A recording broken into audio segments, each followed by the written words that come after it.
আসসালামু আলাইকুম। আল্লাহ রাব্বুল আলামিন আরশে আজিম থেকে যে চারজন মহিষী নারীকে সালাম জানিয়েছেন, তার মধ্যে হচ্ছেন হযরত ঈসা আলাইহিস সালামের আম্মাজান মরিয়ম আলাইহিস সালাম,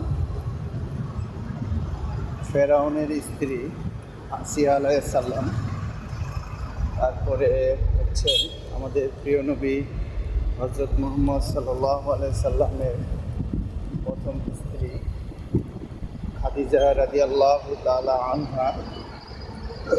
চতুর্থ নম্বরে আছেন হচ্ছে আমাদের প্রিয় নবী হযরত মুহাম্মদ সাল্লাল্লাহু আলাইহি সাল্লামের কলজার টুকরা মেয়ে ফাতেমা রাদিয়াল্লাহু তাআলা। Thank you.